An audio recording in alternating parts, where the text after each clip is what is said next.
무엇이든지 전에 기록된 바는 우리의 교훈을 위하여 기록된 것이니 우리로 하여금 인내로 또는 성경의 위로로 소망을 가지게 함이니라. 이제 인내와 위로의 하나님이 너희로 그리스도 예수를 본받아 서로 뜻이 같게 하여 주사 한 마음과 한 입으로 하나님 곧 우리 주 예수 그리스도의 아버지께 영광을 돌리게 하려 하노라. 그러므로 그리스도께서 우리를 받아 하나님께 영광을 돌리심과 같이 너희도 서로 받으라. 내가 말하노니 그리스도께서 하나님의 진실하심을 위하여 할례의 추종자가 되셨으니 이는 조상들에게 주신 약속들을 견고하게 하시고 이방인들도 그 긍휼하심으로 말미암아 하나님께 영광을 돌리게 하려 하심이라. 기록된 바 그러므로 내가 열방 중에서 주께 감사하고 주의 이름을 찬송하리로다 함과 같으니라. 또 이르되 열방들아 주의 백성과 함께 즐거워하라 하였으며 또 모든 열방들아 주를 찬양하며 모든 백성들아 그를 찬송하라 하였으며 또 이사야가 이르되 이새의 뿌리 곧 열방을 다스리기 위하여 일어나시는 이가 있으리니 열방이 그에게 소망을 두리라 하였느니라. 소망의 하나님이 모든 기쁨과 평강을 믿음 안에서 너희에게 충만하게 하사 성령의 능력으로 소망이 넘치게 하시기를 원하노라. 아멘. 이제 로마서가 마무리되어 가고 있는데 오늘 15장 우리 13절까지 좀 길지만 여기까지 살펴보겠습니다. 자, 여기 이제 앞을 봅시다. 이 시간대가 설교 듣기 또 힘든 시간이지만 이 자리에 나왔다고 해서 설교가 또 잘 들리는 게 아니에요. 말씀을 들을 때 사탄이 우리의 마음을 이렇게 혼미케 해요. 지금도 이 말을 들으면서도 다른 생각이 날 수가 있는데 하나님 집중할 수 있는 마음을 주시고 말씀이 귀로 마음으로 잘 들려질 수 있도록 도와주세요라는 마음으로 말씀 잘 듣기를 바랍니다. 네, 우리 아들들도 여기 앞에 보시고, 네. 자, 오늘은 형제의 짐을 지다가 지칠 때라는 제목으로 말씀을 나누겠습니다. 지난 시간에 15장 1절, 3절 말씀을 통해서 믿음이 강한 자가 믿음이 연약한 자의 짐을 져주고 약점을 대신 짊어주라는 말씀을 들었는데 그게 쉽지만은 않아요.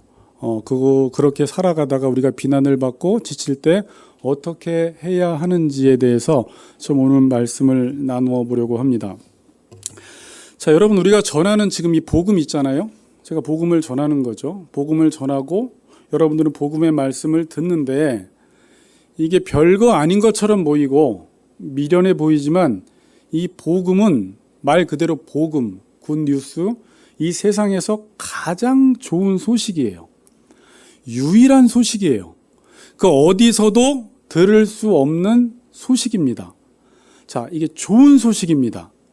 자, 그런데 많은 사람들이 이 좋은 소식을 믿지 않아요. 이게 너무나 좋은 소식인데 이 좋은 소식을 믿지 않아요. 특별히 복음은 다양하게 설명할 수 있겠지만 여러분들이 흔히 들었던 말로는 내가 죄인인데 예수님께서 나의 죄를 위하여 십자가에서 죽으시고 나를 의인 삼아 주시고 구원해 주시고 하나님 나라 백성이 되게 하셨다라는 이 놀라운 좋은 소식을 전해 주어도 사람들은 이게 별로 좋게 느껴지지 않는다라는 거예요. 왜 그런지 생각해 보셨어요? 인간론적인 차원에서 살펴볼 때는 자기가 죄인이라는 것을 알지 못하기 때문에 이 복음이 좋게 들리지 않는 것이고 오늘은 이 말보다는 왜 이 좋은 소식이 나에게는 좋은 소식으로 들리지 않을까 여러분들이 생각해 볼 때 너무 좋은 게 나한테 너무 쉽게 주어지기 때문에 그렇습니다. 뭐라고요? 너무 좋은 건데 이게 나한테 너무 쉽게 주어질 때 이게 복음으로 좋은 소식으로 들리지 않는다라는 거예요. 여러분 이 세상에서는 일반적으로 좋은 것을 얻으려고 하면 할수록 더 많은 노력과 더 열심을 다 해야지 좋은 걸 얻어요. 좋은 것은 쉽게 얻을 수가 없는 것이죠. 이 세상에서는 그래요. 그런데 복음은 어때요? 그냥 너무 좋은 걸 우리가 돈을 주고도 그 무엇을 주고도 살 수 없는 그것이 내가 노력과 열심을 다하지 않았는데 내 손에 쥐어지니까 이게 좋게 여겨지지 않는 거예요. 왜? 우리는 모든 좋은 것은 노력과 열심을 다해야지 얻어지지 그냥 얻는 것은 뻥이든지 사기라고 생각하기 때문입니다. 그렇지 않아요? 그래요. 여러분들, 사람들의 기본적인 생각은 어떤 결과가 나에게 주어지려면 내가 원인 제공을 해야 되는데, 이 복음은 내가 원인 제공을 할 수 없기 때문에 하나님께서 원인 제공을 하셔놓고 나한테 결과만 준 것뿐입니다. 자, 여러분, 만약에 지금 여러분에게, 우리 돈 좋죠? 돈 다 좋아하시죠? 지금 돈이 좀 있었으면 좋겠어요. 한 10억 정도가. 근데 누군가가 나에게 10억을, 나랑 상관없는 사람이, 그것도 나랑 원수인 사람이 10억을 준다고 하면 여러분 낼름 잘 받을 것 같아요? 받을 사람. 이 사람이 나랑 원수야? 뭘 또 손을 들어요? 이거 받기가 되게 힘든 거예요. 사람들이 보통 그래요. 이런 돈은 눈먼 돈이기 때문에 받았다가 큰일 난다. 어떤 함정이 있다 그래요. 친한 사람이 줘도 10억은 이게 받는 게 이상한 거예요. 갑자기 제가 미쳤나? 잘못 먹었나? 왜 10억을 줘? 근데 나와 상관없는 사람이, 그것도 원수가 나에게 10억을 줄 때는 무슨 분명히 꿍꿍이 속이 있을 거야, 저기엔 함정이 있을 거야 라고 하면서 그 돈을 받는다라는 것은 힘들어요. 그래서 여러분, 기독교 빼고 대부분의 모든 종교는 다 자력구원이에요. 뭐라고요? 자력구원이에요. 내가 무엇인가를 열심히 해야지 구원을 얻는다라는 방식으로 복음을 전하고 있어요. 그럼 복음도 아닌데 고행을 많이 행하든지 수행을 행하든지 계율을 지켜야 된다든지 뭐 기도를 많이 한다든지 뭐 금식을 해야 한다든지 이래야지 신이 감동해서 구원을 시켜준다고 이야기를 해요. 왜? 사람들은 이게 더 편하거든요. 이게 더 상식적이에요. 여러분들, 이게 세상의 원리예요. 공부 잘하려면 열심히 노력해야 되고, 돈을 많이 벌려면 이것도 열심히 노력해야 되고, 그냥 주어지는 것은 없다라고 사람들이 생각을 하니까 일반 종교는 다 자력구원인데, 이 기독교만큼은 무엇을 해서 우리에게 주어지는 것이 아니라 우리에게 공짜로 주니까 이게 또 복음으로 다가오지 않는다라는 거예요. 그래서 구원을 공짜로 준다고 하면 사람들이 그래요. 이게 구원 같지가 않은 거예요. 구원을 받아놓고도 이게 내가 구원을 받았나? 뭔가 열심히 노력해서 받았으면 내가 구원을 따냈구나 그러는데, 아무것도 안 했는데 주어지니까 자신이 받은 구원이 가치 있는지 가치 없는지, 이게 소중한지 소중하지 않은지를 모른다라는 것입니다. 자, 그런데 이 복음이라는 것은 전혀 다른 이야기를 우리에게 하고 있습니다. 자, 앞에 보세요. 전혀 다른 이야기를 하고 있어요. 뭐라고 이야기해요? 너는 할 수 없다는 거예요. 너는 할 수 없다. 너는 죄인이기 때문에, 너는 연약하기 때문에 스스로를 구원할 수 없다는 거예요. 그래서 하나님이 친히 직접 이 땅에 오셔서 내가 해야 할 일을 대신하셨다라는 거예요. 인간은 할 수 없기 때문에 하나님께서 이 땅에 오셔서 우리를 대신하셨다라는 거예요. 뭘 대신하셨어요? 우리가 져야 할 십자가를 대신 지시고, 내가 받아야 할 형벌을 대신 받으시고, 내가 이루어야 할 의를 예수 그리스도를 통해서 대신 우리에게 주셨고, 우리는 이 일어난 사건을 믿기만 하면 구원을 받는다라는 것이 성경적 복음입니다.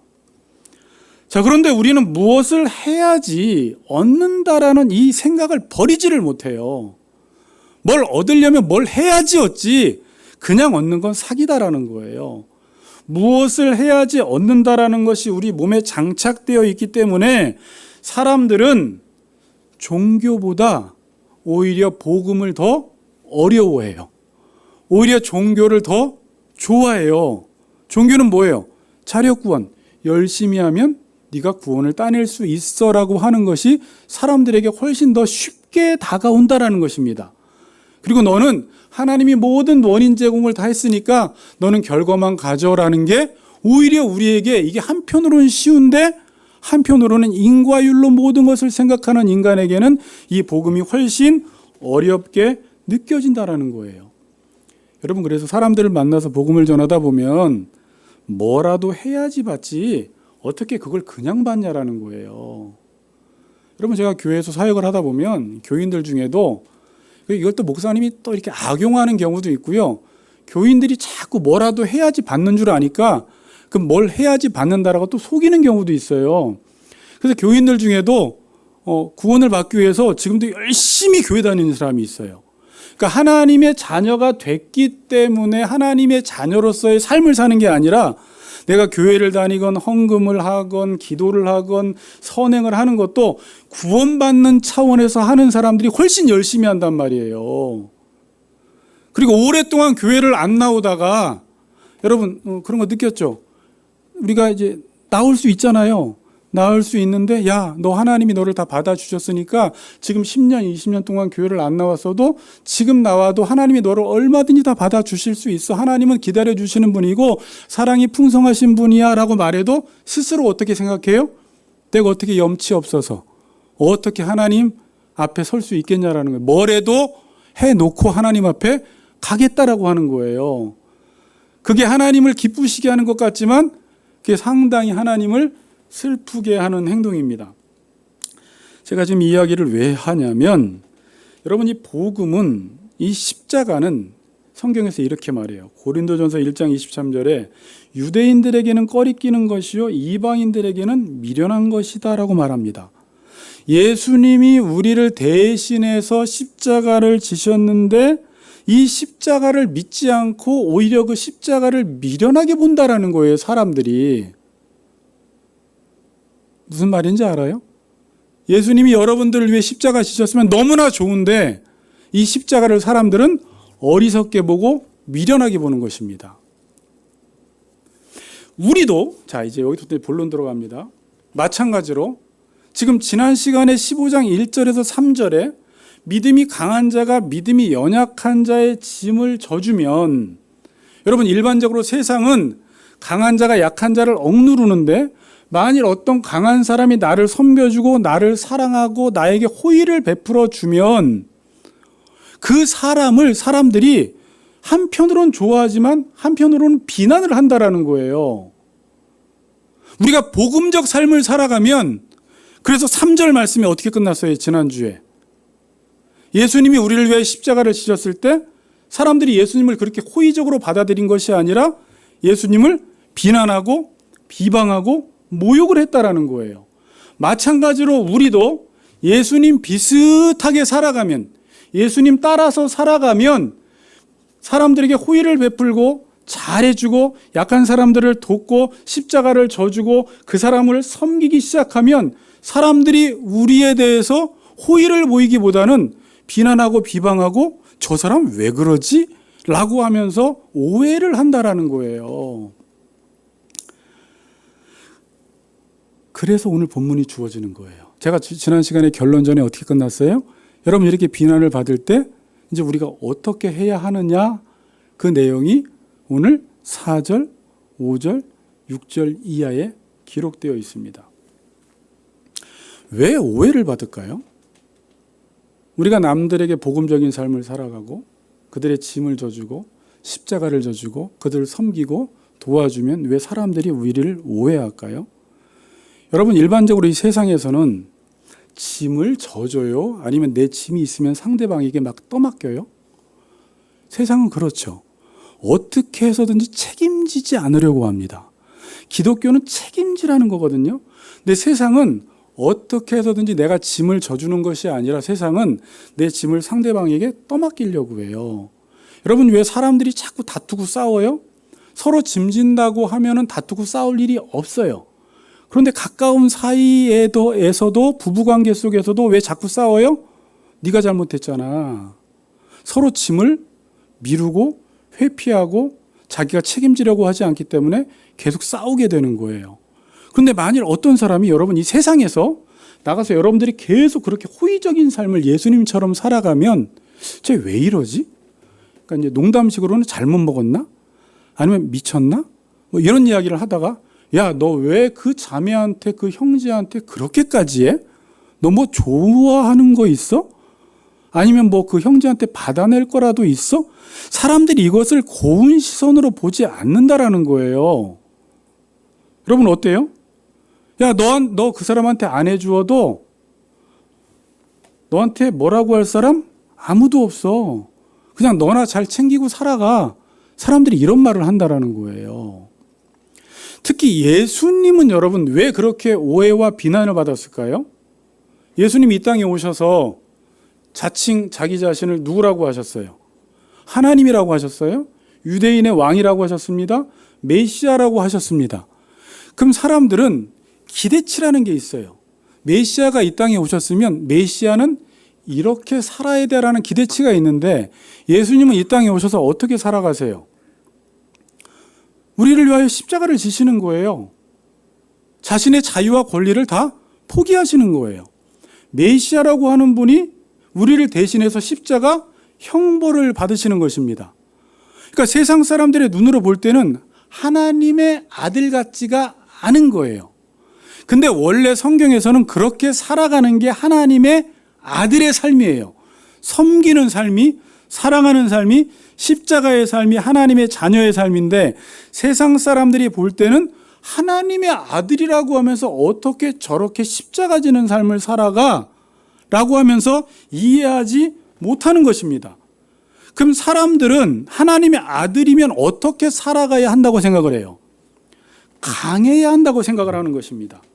하나님의 아들이면 이 세상에서 부귀 영화를 누려야 한다고 생각을 해요. 하나님의 아들이면 권력을 사용해서 로마를 쳐야 한다고 생각을 해요. 하나님의 아들이면 섬기는 것이 아니라 대접을 받아야 한다고 생각을 하는 것입니다. 그런데 예수님은 정반대로 행동하시는 것입니다. 그러니까 사람들이 예수님은 지금 선한 일을 하고 계시는데도 사람들을 사랑하고 섬기는데도 사람들은 예수님을 계속 오해하고 비난하고 있는 거예요. 근데 그러한 일들이 누구에게도 일어난다라는 거예요. 우리가 그렇게 강해져서 약한 자의 약점을 담당하고 십자가를 지고 그들을 사랑하는 삶을 살면 사람들이 되게 호의적으로 우리에게 박수 쳐주고 칭찬할 줄 알았는데 사람들이 우리를 이상한 눈으로 쳐다본다는 거예요. 그래서 이 일을 하다가 이게 가장 귀한 일인데 이 일을 하다가 사람들이 비난받으면 나 이제 더 이상 안 해. 나 할 만큼 했어. 내가 왜 교회 다니면서까지 사람들을 섬기면서까지 이렇게 욕을 얻어먹어야 해 라고 하면서 이 좋은 섬김의 사역을 그냥 놔버리는 것입니다. 여러분, 짐을 지는 삶을 살 때 이 모습을 보고 사람들이 싫어하는 이유는 그 짐 지는 사람 때문에 내가 어떻게 되냐면 나만 이상한 사람이 되는 거예요. 자, 무슨 말인지 알겠죠? 내가 평상시에는 괜찮은 사람이었어. 그런데 옆에 있는 사람이 계속 짐을 지는 삶을 살아가면 야, 너 때문에 나만 이상해지잖아. 사람들이 이렇게 이야기해요. 나 괜찮은 사람이었는데 너도 짐을 지고 너도 짐을 지고 너도 지금 약한 자를 섬기고 도우면 내가 그렇게 안 사는 나만 이상해진다라는 것입니다. 예수님이 이 땅에 오셔서 나쁜 짓 하셨습니까? 십자가 질 만한 행동을 하셨어요? 늘 선행을 베푸셨어요. 늘 사랑하셨어요. 약한 자를 돌봐주셨어요. 자, 그러면 종교 지도자들은 다른 사람이 아니라 종교 지도자들은 이 예수님의 행위를 보고 어떻게 해야 돼요? 자기들이 하지 못하는 것을 예수님이 하니까 좋아해야 돼요. 그런데 종교 지도자들이 예수님을 어떻게 미워했잖아요. 어떻게 해서든지 십자가에 못 박으려고 했잖아요. 왜 그런 거예요? 쉬운 말로 너 때문에 나만 이상한 사람 되잖아. 예수님 때문에 종교 지도자들의 죄성이 드러나 버린 거예요. 예수님 때문에 종교 지도자들의 자기 중심성이 드러나 버린 거예요. 마치 이런 거예요. 여기가 이제 회사라고 생각해 보세요. 제가 사장이에요. 여기가 이제 임원급들이고 여기가 이제 직원들인데 자, 이번에 이제 불우이웃을 돕겠습니다. 좀 이제 구제비를 좀 내세요라고 해서 여기 이제 부장도 5만 원, 차장도 5만 원, 과장도 5만 원 내고 여기 이제 말단 직원들이 10,000원, 뭐 2만 원, 3만 원씩 냈어요. 근데 신입이 온 지가 얼마 안 됐어. 그런데 저 사람은 저번부터 구제연금만 내면 1,000만 원씩 내는 거야. 그러니까 이제 우리가 볼 땐 1,000만 원 내니까 처음에 와, 저 사람 처음에 박수 쳐줘요. 두 번째 또 1,000만 원 내는 거야. 그럼 여기서 이제 과정이 어때요? 야, 너 때문에 나만 뭐가 돼? 이제 이러는 거예요. 그러니까 사람들은 저걸 좋아하는 거, 저 구제를 해서 가난한 사람들이 도움을 받고 좋아하고 살아나는 거에 별로 관심이 없고 내가 뭐가 돼에 관심이 있는 거예요. 너 때문에 나 이상한 사람 됐잖아. 너 때문에 괜히 내가 죄인 된 것 같잖아. 예수님이 마치 그런 대접을 받으신 거예요. 그러니까 예수님이 이 땅에 오셔서 성경을 보면 나쁜 짓 한 게 하나도 없어요. 그냥 사랑의 화신이었어요. 상대방을 위해서 자기의 몸을 내어 주었어요. 십자가를 지신 분이에요. 근데 왜 사람들은 그렇게 예수님을 미워하는 거예요? 요한복음 1장의 말씀대로 빛이 비추었어. 그럼 어둠이 빛을 보고 저게 빛이구나 라고 하고 빛을 따라가야 되는데 어둠 가운데 있는 사람들은 빛이 비추면 자기의 어둠이 폭로되니까 이 폭로되는 것이 싫어서 빛을 죽여서 내 어둠을 유지하는 방식으로 살아간다라는 거예요. 교회도 그렇잖아요. 내가 헌금 잘 드리고 있는데 어떤 권사님이 계속 건축헌금 드릴 때마다 1,000만 원씩 드리면 와, 저분 때문에 우리 교회가 빨리 세워지겠다라기보다 저 사람 뭐야? 우리는 나한테 더 관심이 있다라는 거예요. 내 자존심, 내 체면에 더 관심이 있는 거예요. 그래서 예수님이 비난을 당하는 거고 여러분들도 만일 예수님의 삶을 흉내내기 시작하면 이러한 비난과 오해를 계속 받게 됩니다. 여러분, 우리 여기 집사님이, 앞에 계신 집사님이 우리가 어느 정도 봉사할 때는 와, 집사님 때문에 우리 교회가 살아나요 하는데 봉사를 너무 열심히 하잖아요. 질투가 나요. 싫은 거예요. 그런 일들이 우리 안에서 일어나요. 그때 여러분들이 내가 왜 싫어하는지를 한번 생각해 보세요. 그 정도로 우리의 시야가 좁아요. 자, 그런데 이 짐을 지다가 더 힘든 게 뭐냐? 제가 지금 계속 무슨 이야기 하냐면 짐을 지다가 비난을 받는 이야기를 하는 거예요. 짐을 지다가 더 힘든 게 뭐냐면은 내가 하나님 앞에 있을 때는 내가 참 잘하고 있지라는 생각이 드는데 세상에서 살다 보면 여러분 짐을 잘 지고 있다가 어느 순간 문득 노래 가사처럼 어느 날 문득 내가 지금 뭐 하고 있는 거지? 나 미친 거 아니야? 내가 왜 이렇게 교회를 열심히 나가? 나도 먹고 살기 힘든데 내가 왜 이렇게 요즘 헌금을 내고 있어? 지난번에 성경금 낸 거 너무 아깝네. 내가 어쩌다가 여전도회 남전도회 회장까지 맡아가지고 어느 날 저 사람들은 저렇게 열심히 살아도 집 사고 차 사고 열심히 살고 있는데 어느 날 자기의 삶을 돌아보니까 자기의 삶이 너무 이상하게 느껴지는 거예요. 그런 적 있죠? 있어야지 정상입니다. 내가 이러한 수고를 왜 하고 있지? 그런 생각이 들었을 때 사탄이 바로 찾아와서 우리를 마구잡이로 공격해요. 너 그거 하지 말라고. 너 지금 뭐 하고 있는 거냐고. 너같이 사는 사람 지금 없어. 너 그러다 뒤처지면 어떡해. 이런 유혹을 계속한다는 것입니다. 근데 더 문제가 뭐냐면 계속 문제를 이야기하는데 내가 어떤 사람을 계속 섬겨주고 있어요. 짐을 져주고 있습니다. 그런데 그 사람이 변하지 않는 거예요. 내가 2년, 3년 섬겼어요. 그럼 변해야 되잖아요. 근데 변하지 않아. 내 생각대로 안 되는 거야. 그래, 5년 섬겼어. 5년을 섬겼으면 뭔가 그 사람이 좀 세워지고 변화가 올 줄 알았는데 오히려 섬기기 전보다 상태가 더 안 좋아지면 내가 또 뭐 하고 있는 거지라는 이상한 또 회의감이 들기 시작합니다. 그런데 더 문제가 또 뭐냐면은 내가 그 사람을 그렇게 섬겼어요. 근데 고마워하지도 않고 내가 섬기는 것을 당연하게 생각하고 그리고 더 달라고 하고 나중에는 이용까지 해먹는 것입니다. 여러분이 무식해서 섬기는 게 아닌데 십자가 정신으로 사랑하는 건데 상대방은 그걸 역이용해서 오히려 더 달라고 하고 그리고 내가 지금까지 섬겼던 것에 대해서 아무런 반응도 하지 않고 고마워하지도 않고 오히려 더 보챌 때 여러분 딱 그때 어떤 생각이 들어요? 이 집사님 그만해야 되겠다죠. 딱 그거예요.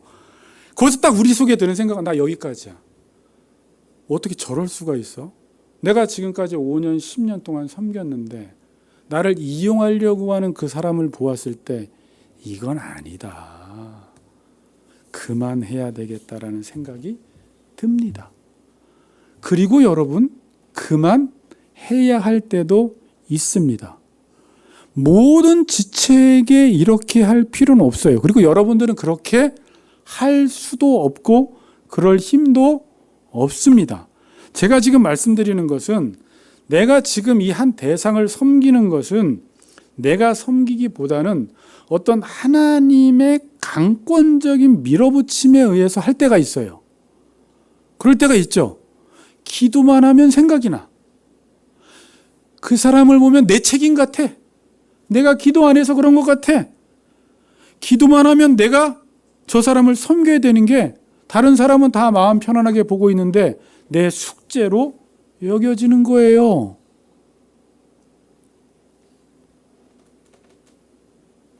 그럴 때 이걸 해야 되나 말아야 되나? 그래서 이제 그만해야지라고 했는데 하나님이 계속해서 나에게 강권적으로 밀어붙여서 그 사람을 섬기라고 할 때가 있습니다. 그러면 오해를 받고 비난을 받음에도 불구하고 이건 지금 내가 하는 것이 아니라 내 안에서 하나님께서 이 일을 하기를 원하시는구나. 하나님께서 이 일을 하시는구나라는 것을 우리가 깨닫게 됩니다.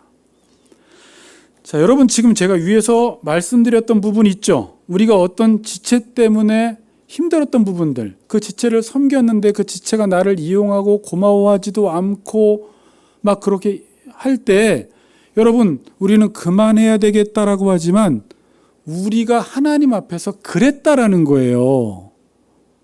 무슨 말인지 아시겠어요? 여러분 처음 하나님의 은혜를 받았을 때 눈물을 흘리면서 너무 좋아했어요. 하나님이 어떻게 나에게 이런 은혜를 베풀어 줄 수가 있어. 근데 맨날 하나님이 은혜를 베풀어 주다 보면 여러분 안에 뭐 어떤 마음이 생겨요? 고마운 마음이 사라지기 시작해요. 그리고 이제는 하나님을 이용해 먹어요.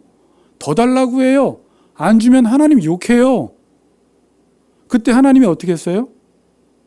우리처럼 나 그만해야 되겠다. 내가 저 형제 선택한 거 내 인생 최대의 실수다. 내가 왜 쟤를 만났고 쟤를 선택해서 이 개고생이냐. 이렇게 하나님이 말씀하신 게 아니라는 거예요. 그럼 하나님이 우리를 향해서 어떻게 하셨느냐를 오늘 본문에 이야기하면서 우리도 남들의 짐을 져주다가 상대방이 비난하고 비방하고 오해할 때 하나님이 이렇게 한 것처럼 너희도 하라고 지금 말씀하고 있는 본문이 4절 이하의 본문입니다. 4절 봅시다. 무엇이든지 전에 기록된 바는 우리의 교훈을 위하여 기록된 것이니 우리로 하여금 인내로 또는 성경의 위로로 소망을 가지게 함이니라. 그러니까 이렇게 말하는 거예요. 무엇이든지 전에 기록된 바는 성경은 우리의 교훈을 위하여 기록되었다라고 말합니다. 성경은 단순히 과거 사실에 그치지 않고 지금 이 시대를 살아가는 우리에게 교훈을 주기 위해서 기록되었다라는 거예요. 초시대적 말씀이 성경이라는 거예요. 그래서 그 성경은 우리가 읽으면 과거의 사실로 끝난 것이 아니라 과거에 하나님이 어떻게 일하셨는지가 그때로 끝난 것이 아니라 오늘 우리에게도 그 성경은 적용되어진다라고 말합니다.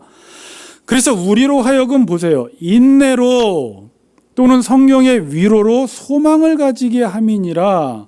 그래서 말씀을 보다 보면 우리가 남의 짐을 져주다가 지치고 힘들고 그만두고 싶을 때 인내하게 만들고 소망하게 만들어주는 것이 성경이 우리에게 주는 교훈이라는 것입니다.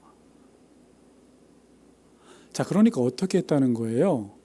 하나님이 우리를 사랑하시다가 우리가 하나님을 배반하고 오히려 하나님을 비방하고 이용하려고 할 때 하나님은 어떻게 하셨다? 인내하셨다, 소망하셨다라는 것이죠. 마찬가지로 우리에게도 인내하라, 성경의 위로로 소망을 가지라고 말씀하고 있습니다. 이 두 가지하고 제가 마칠게요. 성경에서 인내라는 단어, 휘포모네라는 단어를 아까 우리 집사님이 읽었던 야고보서 1장 2절 4절에서 이 인내라는 단어가 나와요. 내 형제들아 너희가 여러 가지 시험을 당하거든 온전히 기쁘게 여기라. 이는 너희 믿음의 시련이 뭘 만들어내? 인내를 만들어낸다. 믿음의 시련을 통해서 하나님께서 우리의 인내를 만들어내신다. 이때 인내하다가 포기하지 말고 어떻게 하라는 거예요? 4절에 인내를 온전히 이루라. 이 인내를 하다 보면 상대방만 좋은 게 아니라 인내하다가 내가 하나님을 닮아가고 하나님을 따라하다가 하나님이 나를 온전하고 구비하여 조금도 부족함이 없는 사람을 만들어 가신다라는 거예요. 그러니까 여러분들이 다른 사람을 섬기면서 인내하다가 내가 누구를 닮아가게 된다는 거예요. 온전하고 구비하여 조금도 부족함이 없는 사람이 된다라는 것입니다. 이 인내라는 단어가 무엇 아래 머물다 무거운 짐을 떠받들고 있다라는 거예요. 여러분 어떤 무거운 짐을 떠받들고 계속 버티고 있는 게 힘들어요? 안 힘들어요? TV에 보면 뭐 이렇게 마누라를 안고 누가 오래 있나 이렇게 한 발로 하다가 제일 늦게까지 남는 사람들 상품 주고 하는 게 있더라고요.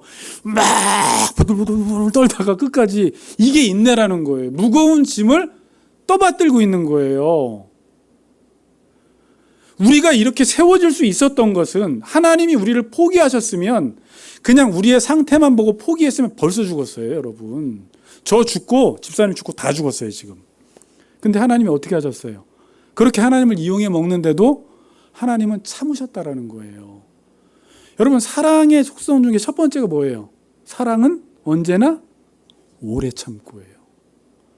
그리고 이게 어떻게 끝나는 줄 알아요? 그 속성이 마지막에 7절에 사랑은 또 어떻게? 참으며 이렇게 끝나요. 모든 것을 믿으며 모든 것을 바라며 모든 것을 견디느니라. 결국 사랑은 인클로즈 구조로 샌드위치 구조로 참고 견디는 게 사랑이다라는 거예요. 사랑이 많은 사람일수록 쉽게 포기하지 않아요.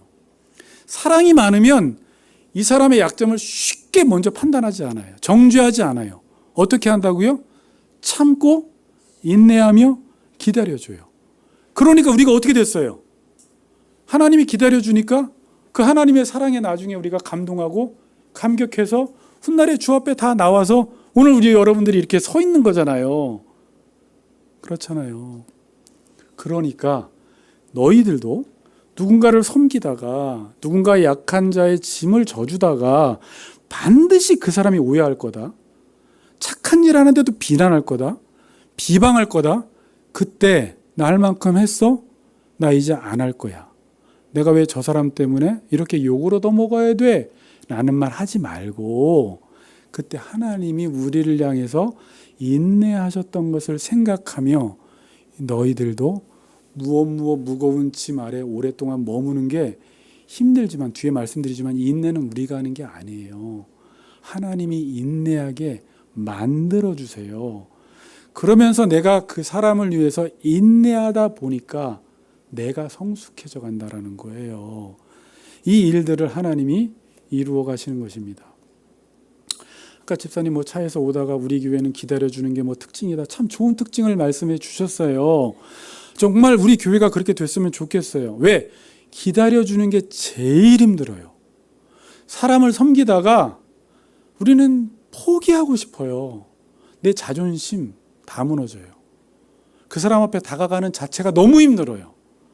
기다려주고 참아주고 이게 기독교거든요. 이게 사랑이에요. 그런데 우리는 기다려주다가 바로 무슨 말이에요? 내 생각대로 되지 않으면 포기해요. 자, 제가 이걸 묵상하다가 내 생각대로 돼야 되는 게 좋은, 그러니까 내가 1년 섬기면 요 정도 돼야 되고 2년 섬기면 요 정도 돼야 되고 3년 섬기면 요 정도 돼야 되고 5년 섬기면 요 정도 돼야 되는데 내가 죽어라 섬겼는데 오히려 이용할 때 그때처럼 힘든 거 없잖아요. 나 할 일 다 했어. 그리고 내 생각대로 안 되네? 라고 하면서 우리가 포기하지 말고 상대방의 유익을 구한다라는 것은 내 생각대로 하는 게 아니라 그 사람 입장에서 참아주는 거예요. 이게 상대방의 유익을 구하는 거라는 거예요. 그러니까 사랑은 오래 참고라는 게 롱서퍼링, 오랫동안 고통당하는 거거든요. 그러니까 사랑이 뭐예요? 참고 인내하면서 고통 고통당하는 거예요. 자식을 보면서 고통당해요. 지체를 보면서 고통당해요.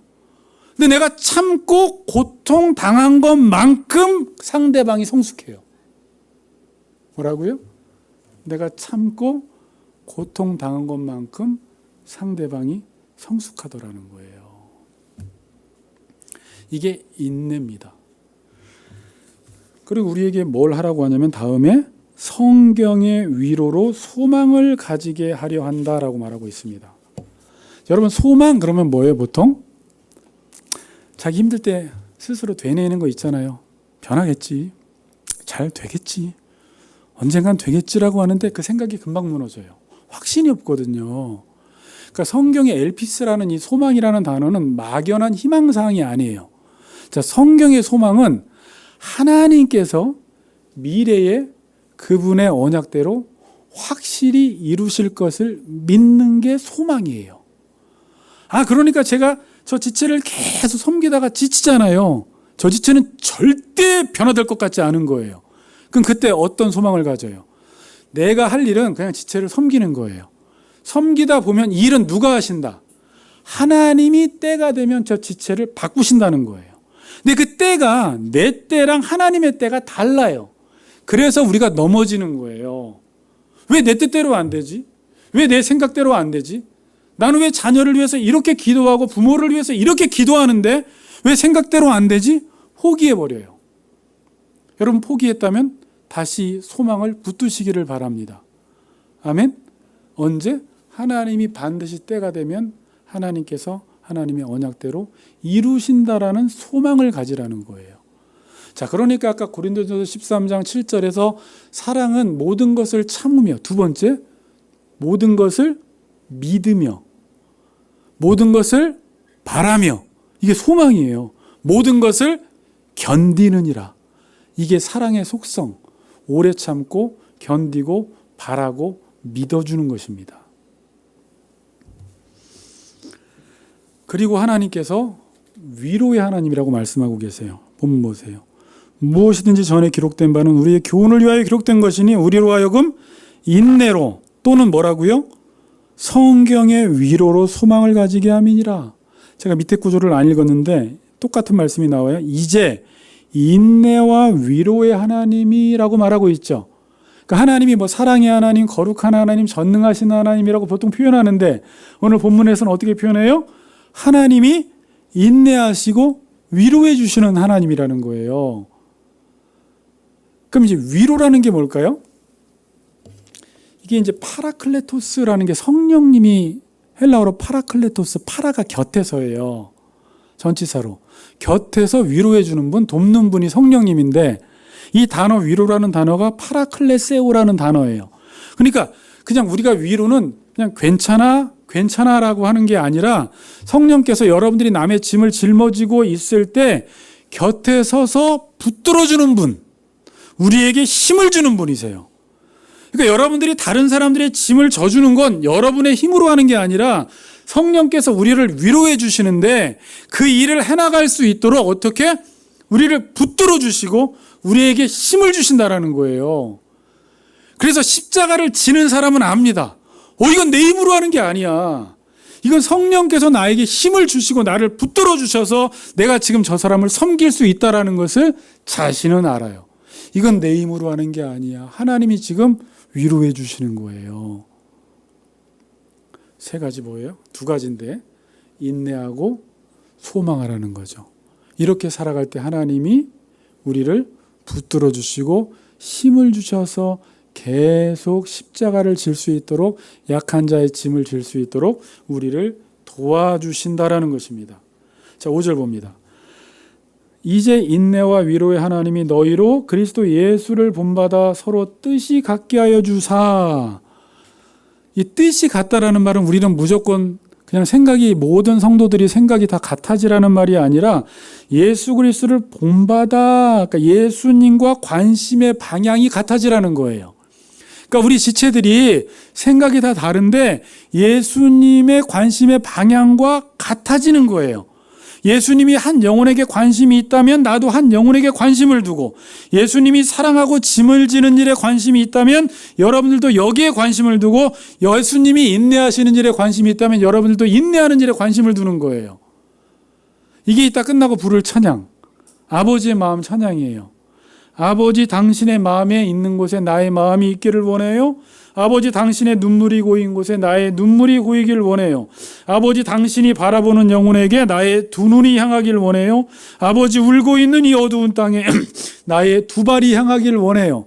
그래서 모든 성도들이 예수님이 관심 가지는 방향과 같아져서 뜻이 하나가 되라고 말씀하고 있고, 그럼 결론적으로 어떤 일이 일어나느냐? 6절의 결론이 일어난다라는 것입니다.